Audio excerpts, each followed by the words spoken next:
নমস্কার প্রিয় বন্ধু, রান্নাঘরে আপনাদের সবাইকে স্বাগত। বন্ধুরা, আজকের রেসিপি নাড়ু। গুড় ছাড়াই কিভাবে গুড়ের নাড়ু সহজ উপায়ে বানাবেন তার রেসিপি আজকে শেয়ার করেছি। দেখতে যেমন সুন্দর হয়, খেতে কিন্তু খুবই টেস্টি হয়। তার জন্য প্রথমে এখানে আমি গুড়টা তৈরি করে নেব। এখানে নিয়ে নিয়েছি 200 গ্রাম চিনি। বন্ধুরা, চিনিকেই আমি ক্যারামেলাইজড করে আমি গুড়ের কালারটা নিয়ে আসবো। প্রথমে গ্যাসের ফ্লেমটা হাই করে দেব। চিনিটা একটু মেল্ট হয়ে এলেই মিডিয়ামে করে দেব। দিয়ে কোনো রকম নাড়াচাড়া না করেই এইভাবে ধীরে ধীরে কালার আসা পর্যন্ত অপেক্ষা করব। দিয়ে গ্যাসের ফ্লেমটা একদম কমিয়ে দেব। দিয়ে হালকা হাতে অল্প একটু নেড়েচেড়ে নিলেই প্রস্তুত আমাদের নকল গুড়। বন্ধুরা, এই ক্যারামেলাইজড গুড় দিয়ে নাড়ুটা বানালে খেতে কিন্তু একটু অন্যরকমই হয়।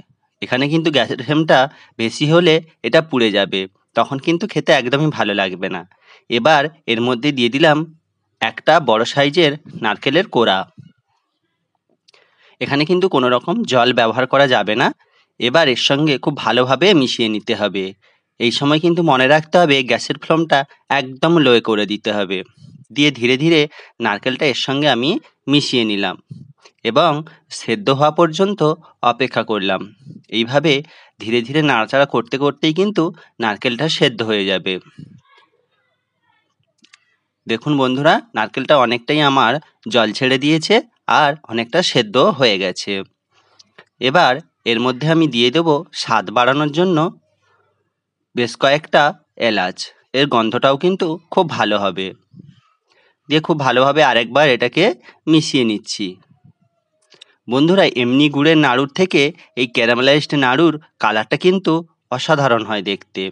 এবার এর মধ্যে আমি দিয়ে দিলাম গুঁড়ো দুধ। দিলে স্বাদটাও যেমন বাড়ে, তেমন নাড়ুগুলো বাইন্ডিংয়ের ক্ষেত্রেও খুব সুবিধে হয়। এর সঙ্গে দিয়ে দিলাম হাফ চামচ ঘি। এটা অপশনাল, আপনারা চাইলে নাও দিতে পারেন। দিয়ে খুব ভালোভাবে এটা আমি মিশিয়ে নিচ্ছি।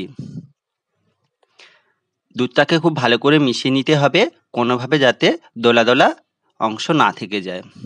একটু সময় নিয়ে এটাকে খুব ভালোভাবে ধীরে ধীরে মিশিয়ে নিতে হবে। দেখুন বন্ধুরা, আমার কিন্তু মেশানো হয়ে গেছে আর নাড়ু তৈরির জন্য পাকটাও একদম প্রস্তুত। এবার লাস্ট দিয়ে দিলাম অল্প সামান্য গোলাপ জল। যেহেতু একটু অন্যরকম নাড়ু বানানো হচ্ছে, তাই একটু রেসিপিটাও অন্যরকম। দিয়ে এটাকে খুব ভালোভাবে মিশিয়ে নিয়েছি। এটাকে নামিয়ে বেশ কিছুক্ষণ ঠান্ডা করে নিতে হবে। গরম গরম নাড়ু একদমই তৈরি করতে যাবে না, তাতে হাতটা পুড়ে যেতে পারে। এবার হাতে একটু এইভাবে জল লাগিয়ে নিয়ে আমি নাড়ুগুলো তৈরি করে নেব। একদম পুরোপুরি ঠান্ডা করে নাড়ুগুলো বানালে কিন্তু নাড়ুগুলোর শেপ ঠিকঠাক আসে না। মিডিয়াম গরম থাকবে সেরকমই অবস্থায় নাড়ুগুলো তৈরি করে নিতে হবে। দেখুন বন্ধুরা, কত সুন্দরভাবে নাড়ু তৈরি করা যাচ্ছে। এইভাবে আপনারাও ঝটপট করে বানিয়ে নিতে পারেন। হাতের কাছে গুড় না থাকলেও এইভাবে গুড়ের নাড়ু তৈরি করা যায়। আমি ধীরে ধীরে সমস্ত নাড়ুগুলো তৈরি করে নিচ্ছি। আর এই নাড়ুটা থাকেও বেশ অনেক দিন। যদি রেসিপিটা ভালো লেগে থাকে বন্ধুরা, অবশ্যই তোমাদের এই নতুন বন্ধুর পাশে থাকবেন, সাবস্ক্রাইব করবেন এবং লাইক কমেন্ট শেয়ার করবেন।